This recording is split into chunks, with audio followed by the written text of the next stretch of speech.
இன்ட்ரோவே பயங்கரமா இருக்கு. Yeah hey guys, welcome to hi and testosterone. இன்னைக்கு டாபிக் என்னன்னா porn addiction. Porn addiction is nothing but a compulsive need to view pornography despite of the negative effects. Negative effects என்னதான் இருந்தாலுமே எனக்கு பார்த்தே ஆகணும் அப்படின்ற ஒரு நீட் உங்களுக்கு வருது இல்ல. So that time you have to know that you are addicted. Porn அடிக்ஷனுக்கு மேஜர் காசஸ் என்னன்னு பார்த்தீங்கன்னா easy access to internet. Pornography is just one click away. எல்லார் கையிலையுமே எனக்கு இன்டர்நெட் இருக்கு, ஸ்மார்ட் போன்ஸ் இருக்கு, வைஃபை இருக்கு. ஸோ நினைச்ச நேரம் ஜஸ்ட் ஒரு சிங்கிள் கிளிக் 4 லெட்டர்ஸ் அதை போட்டு சர்ச் பண்ணோம்னா நீங்க எதிர்பார்க்காத அளவுக்கு அவ்வளோ வீடியோஸ் அண்ட் பிக்சர்ஸ் உங்க கையில வருது. இதுதான் one of the major reason for porn addiction. Second, loneliness and emotional void. நீங்க எப்பயுமே தனிமையில இருக்க ஒரு பர்சன்னா there are 99.9% chances that you may fall into this trap. Third, curiosity and peer pressure. இப்படி என்னதான் இதுல இருக்கு நம்ம தெரிஞ்சுக்கணும், இந்த மாதிரி கியூரியாசிட்டி ரொம்ப சின்ன வயசு பசங்களை கூட ஈஸியா அந்த பார்ன் சைடு இழுத்துருது. And fourth point, lack of proper sex education. ப்ராப்பரான செக்ஸ் எஜுகேஷன் இல்லாத ரீசன்னால ஒரு அன்ரியலிஸ்டிக் திங், ஒரு கண்டென்ட்டை பார்த்து ஓகே இப்படிதான் செக்ஸ் இருக்கும்னு சொல்லி சின்ன சின்ன பசங்கள்லாம் ஒரு அன்ரியலிஸ்டிக் எக்ஸ்பெக்டேஷன் செட் பண்ணிக்கிறாங்க. ஸோ அவங்க பார்க்கறது ஜஸ்ட் ஒரு கான்டென்ட், அன்ரியலிஸ்டிக் திங்ஸ்ன்றது தெரியாமலே அதுக்குள்ள அவங்க அடிக்ட் ஆகிட்டே இருக்காங்க. இதுதான் மேஜர் காசஸ் ஒரு பர்சன் பார்ன்குள்ள அடிக்ட் ஆகிறதுக்கு. இந்த பார்ன் அடிக்ஷனோட நெகட்டிவ் சைடு எஃபெக்ட்ஸ் எல்லாம் என்னன்றது தான் நான் இப்போ சொல்ல போறேன். It reduces your real life intimacy. ஏன்னா நீங்க ஒரு பார்ன் பாக்குறீங்கன்னா it is fully scripted and அது ரொம்ப அன்ரியலிஸ்டிக்கான விஷயங்களா இருக்கும். ஸோ அந்த அன்ரியலிஸ்டிக் திங்ஸை நீங்க பார்த்து பார்த்து பார்த்து அதே மாதிரி உங்க ரியல் டைம்ல ரியல் லைஃப் பார்ட்னர் கிட்டையும் அன்ரியலிஸ்டிக் திங்ஸை தான் நீங்க எக்ஸ்பெக்ட் பண்ணுவீங்க. It will give you guilty feeling, anxiety and depression. ஒரு வாட்டியுமே ஹானஸ்டா சொல்லுங்க, நீங்க பார்ன் பார்த்து முடிச்சதுக்கு அப்புறமா ஏன்டா இதை பார்த்தோன்னு யோசிப்பீங்க. என்னைக்குமே நீங்க ஒரு நல்ல விஷயம் பண்றப்போ இல்ல பொழுதுபோக்கா என்டர்டெயின்மெண்ட்டுக்கு ஒரு விஷயம் பண்றப்போ ஏன்டா இதை பண்ணணும்னு ஃபீல் பண்ணவே கூடாது. அப்படி நீங்க ஃபீல் பண்றீங்கன்னா நீங்க பண்ணது தப்புன்னு அர்த்தம். நம்பர் 3, அது உங்க பார்ட்னர் கிட்டையோ இல்ல உங்களோட ரியல் லைஃப்ல செக்ஸ்ன்ற ஒரு விஷயத்த நீங்க யோசிக்கிறப்போ உங்க மைண்டுக்கு கொண்டு வர்றது ஒரு அன்ரியலிஸ்டிக் விஷயமா தான் இருக்கும். நீங்க பாக்குற ஒவ்வொரு பார்னோகிராஃபிக்ல இருக்கிற பீப்புளும் தே ஆர் ஆக்டர்ஸ் அண்ட் அதுல நீங்க பாக்குற எல்லாமே ஃபேக். அது எல்லாமே நீங்க ரியல் லைஃப்ல தேட முடியாது. இங்க யாருமே ஜானி சின்ஸும் கிடையாது, மியா கலீஃபாவும் கிடையாது.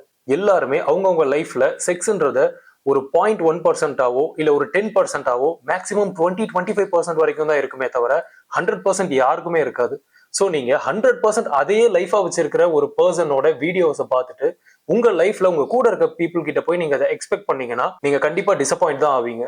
அண்ட் கண்டிப்பா நீங்க ஒரு ஸ்டூடெண்டா இருந்தா இது உங்க ஸ்டடீஸையும் அகாடமிக் பெர்ஃபார்மன்ஸையும் ரொம்பவே அஃபெக்ட் பண்ணும். நீங்க ஜாப் போற பர்சனா இருந்தா ஐ எம் டேம் ஷுவர் உங்களோட ஒர்க் லைஃபை இது கண்டிப்பா அஃபெக்ட் பண்ணும். பார்ன் அடிக்ஷன்ன்றது உங்களோட சோஷியல் லைஃபை ரொம்பவே அஃபெக்ட் பண்ணும் அண்ட் உங்க ரிலேஷன்ஷிப்பை கண்டிப்பா அஃபெக்ட் பண்ணும். இது எல்லாத்தையுமே தாண்டி சொல்லவே கூச்சப்படுற ஒரு விஷயம் என்ன தெரியுமா? விமன் மேல நீங்க வச்சிருக்க பாயிண்ட் ஆஃப் வியூவையே இது டோட்டலா வேற மாதிரி மாத்திடும். விமனை நீங்க அப்ஜெக்டிஃபை பண்ண ஆரம்பிச்சிடுவீங்க. ரோட்ல நீங்க ஒரு விமனை பார்த்தா கூட நீங்க பார்த்த பார்ன் வீடியோல இருக்க பர்சனுக்கும் இவங்களுக்கும் என்னென்னலாம் சிமிலாரிட்டிஸ் இருக்குன்னு கம்பேரிசன் பண்ற அளவுக்கு ஒரு கேவலமான பர்சனா மாறுறதுக்கான வாய்ப்புகள் நிறையவே இருக்கு. இதெல்லாம் தான் இந்த பார்ன் அடிக்ஷனோட நெகட்டிவ் சைடு எஃபெக்ட்ஸ். அப்போ பாசிட்டிவ்ல என்ன இருக்குன்னு கேட்டீங்கன்னா கண்டிப்பா கிடையாது. ஸோ அப்போ பார்ன் பாக்குறதே தப்பான்னு கேட்டீங்கன்னா நான் அப்படி சொல்லவே இல்லை. பாக்குறதுல எந்த தப்புமே கிடையாது. ஆனா அது ஒரு பாயிண்ட்டுக்கு மேல அடிக்ஷனா மாறுறப்போதான் இங்க பெரிய மிஸ்டேக்கே நடக்குது. அப்படி நீங்க பார்ன் பாக்குறதுல இருந்து அடிக்டடா மாறுறதுக்கான டிரான்சிஷன் பாயிண்ட் என்னன்றதை தான் நான் இப்போ சொல்ல போறேன். ஃபர்ஸ்ட், ரொம்ப ஃப்ரீக்வெண்டா சீக்ரெட்டா நீங்க போய் பார்ன் பாக்குறது, even if you are with your friends and family members. Number 2, losing interest in family life and social life. Number 3, நீங்க ஒரு பாயிண்ட்ல ஸ்டாப் பண்ணணும்னு நினைச்சு ஸ்டாப் பண்ணாம திரும்ப திரும்ப திரும்ப within 3 or 2 days, within 1 day அந்த ட்ராப்ல விழுந்துகிட்டே இருக்கீங்கன்னா தென் யூ ஆர் அடிக்டட். 4வது விஷயம், நீங்க பாக்குற பார்னோகிராஃபி கான்டென்ட் உங்களுக்கு பத்தல. ஃபர்ஸ்ட் டைம் நீங்க பாக்குறப்போ இருந்த எக்ஸைட்மெண்ட் இப்போ நீங்க பாக்குறப்போ இருக்காது. ஸோ உங்களுக்கு கான்டென்ட் வைஸ் இன்னும் நிறைய வேணும்னு டிஃப்ரெண்ட் கைண்டா நீங்க சர்ச் பண்ணி ஒரு பாயிண்ட்ல எவ்வளவு கேவலமா சர்ச் பண்ணி பார்க்க முடியும்ன்றதெல்லாம் நீங்க இப்ப நினைச்சு கூட பார்க்க முடியாது. அந்த லெவலுக்கு போயிடுவீங்க. அப்போ இதை ஓவர் கம் பண்றதுக்கு என்ன வழி? நிறைய இருக்கு. அதுல ஃபியூ பாயிண்ட்ஸை நான் லிஸ்ட் டவுன் பண்றேன். First of all, you have to accept that it is a problem. இல்ல நான் ஸ்டாப் பண்ணணும்னு நினைச்சேன், பட் அந்த இன்ஃப்ளூயன்சர் சொன்னாரு கைப்பழக்கம் ரொம்ப நல்லது, அதனால நான் திரும்ப ஸ்டார்ட் பண்ணிட்டேன். கிடையவே கிடையாது. நீங்க ஸ்டாப் பண்ணணும்னு நினைக்கிறதுனாலதான் போய் ஒரு இன்ஃப்ளூயன்சர் கிட்டயோ இல்ல யார்கிட்டயோ சர்ச் பண்ணி செக் பண்றீங்க, ஓகே இது கரெக்டா தப்பான்னு சொல்லிட்டு.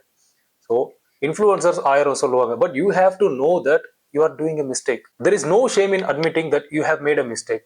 ஸோ ஃபர்ஸ்ட் நீங்க பண்ணது தப்புன்றத அட்மிட் பண்ணுங்க. You have to go and talk to a trusted person. Parents or, ஐயோ பேரண்ட்ஸ் வேண்டாம், உங்க டீச்சர்ஸ் ஆர் உங்களோட ஃப்ரெண்ட்ஸ், இல்லை ஒரு சைக்காலஜிஸ்ட் ஆர் சைக்காட்ரிஸ்ட், யார்கிட்ட வேணா போய் கன்சல்ட் பண்ணுங்க. உங்களோட தாட்ஸ் எல்லாமே ரொம்ப ஃப்ரீயா அவங்க கிட்ட ஓப்பன் அப் பண்ணுங்க. என்னென்ன ரீசன்னால நீங்க இதை பண்றீங்கன்றத அவங்க கிட்ட பேசுறதுனால உங்களுக்கு கண்டிப்பா ஒரு சொல்யூஷன் கிடைக்கலாம். Use internet filters and tracking apps. There are a lot of internet filters. நீங்க க்ரோம் யூஸ் பண்றப்போ சேஃப் சர்ச் ஆன் பண்ணி வச்சுக்கோங்க, இல்ல கிட்ஸ் யூஸ் பண்ற செட்டிங்ஸ் ஆன் பண்ணி வச்சுக்கோங்க. அண்ட் உங்களோட இன்ஸ்டாகிராம்லயோ இல்ல உங்களோட யூடியூப்லயோ பார்னோகிராஃபி ரிலேட்டடா ஏதாவது கான்டென்ட் வருதுன்னா ஜஸ்ட் கிவ் நாட் இன்ட்ரெஸ்டட். இதை மாதிரி நீங்க பண்றப்போ இன்டர்நெட் உங்களுக்கு ஃபில்டர் ஆகி நல்ல கண்டென்ட்டை மட்டும் உங்களுக்கு கொடுக்கும். இந்த மாதிரி கூட நீங்க கண்ட்ரோல் பண்ணலாம். Then you have to practice mindfulness and meditation and you have to build self control. Start working out. பீப்புளோட நிறைய சோஷியலைஸ் பண்ணுங்க. உங்க ஃப்ரெண்ட்ஸோட வெளியில போங்க அடிக்கடி. உங்க பேரண்ட்ஸோட டைம் ஸ்பெண்ட் பண்ணுங்க. ஃபேமிலியோட நிறையவே டைம் ஸ்பெண்ட் பண்ணுங்க. உங்களை ஐசோலேட் பண்ணிக்காதீங்க. That is one of the main reason. Finally நான் என்ன சொல்றேன்னா, porn addiction is a real time problem. இதை ஓவர் கம் பண்றது ரொம்ப ஈஸி. ப்ராப்பர் அவேர்னஸ் அண்ட் சப்போர்ட்டோட நீங்க ஈஸியா ஓவர் கம் பண்ணிடலாம். Small steps can lead to long term recovery. சின்ன சின்ன ஸ்டெப்ஸ் நீங்க எடுக்கிறதுனால லாங் டேர்ம்ல பயனடையலாம். இந்த வீடியோ உங்களுக்கு யூஸ்ஃபுல்லா இருந்துச்சுன்னா லைக் பண்ணிட்டு, கமெண்ட் பண்ணிட்டு, சப்ஸ்கிரைப் பண்ணிக்கோங்க. அண்ட் பான் பாக்குற உங்க ஃப்ரெண்டுக்கு இந்த வீடியோவை ஷேர் பண்ணி விட்டுடுங்க. இது மாதிரி நிறைய யூஸ்ஃபுல்லான கண்டென்ட் வேணும்னா என்ன சப்ஸ்கிரைப் பண்ணிக்கோங்க.